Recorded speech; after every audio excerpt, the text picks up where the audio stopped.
ছোট বেবি নিয়ে আমাদের আজকের ট্রেন জার্নির অভিজ্ঞতা কেমন ছিল, কি কি করলাম, ওয়েদার কেমন ছিল, জানতে পুরো ভিডিওটি দেখুন। হ্যালো এভরিওয়ান, আসসালামু আলাইকুম। অনেকদিন পর আজকে নওগাঁর বাইরে যাচ্ছি, চলে এলাম সান্তাহার রেলওয়ে জংশনে। এসে জানতে পারলাম আমাদের ট্রেন লেট, তাই একটু টাইম পাস করার জন্য আশেপাশে ভিউ ক্যাপচার করছিলাম, একটু সাইট সিইং করছিলাম। অনেক রোদ, তাই স্টেশনে আবার ফিরে যাচ্ছি। এই তো আমাদের এখন অপেক্ষার পালা শেষ, ট্রেন চলে এসেছে। এখন আমাদের লাগেজ নিয়ে আমরা ট্রেনে উঠে পড়ব। ট্রেনে বসা মাত্রই ট্রেন যাত্রা শুরু হয়ে গেল। Enjoy the cinematic view.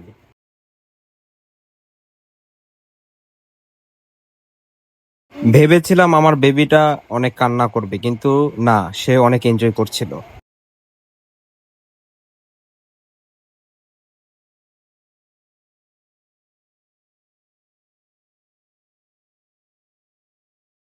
বসে বসে বোর্ড হচ্ছিলাম। পপকর্ন আলা এলো, কিছু পপকর্ন কিনে নিলাম। ট্রাই করছি ট্রেনের পপকর্ন কেমন হয়, খেতে ভালোই ছিল। তারপরে আবার চানাচুর মাখা আসছিল, চানাচুর মাখা অনেক সুস্বাদু ছিল, ভালো লেগেছে আমার কাছে। আপনারা ট্রাই করতে পারেন। তারপরে আমড়া মাখা এলো, আমড়া মাখাও খেয়ে নিলাম। আমড়া মাখাটা অতটা মজা ছিল না। তারপরে কিছু বাদাম নিয়েছিলাম, বাদাম ট্রাই করলাম, বাদামটা ভালো লাগে নাই। এই তো যমুনা সেতুতে উঠে পড়লাম। রাতের যমুনা সেতু দেখতে সুন্দর লাগছিল, সারি সারি রোড ল্যাম্প জ্বলছিল। অবশেষে আমাদের ট্রেন জার্নি শেষ হলো এখানেই।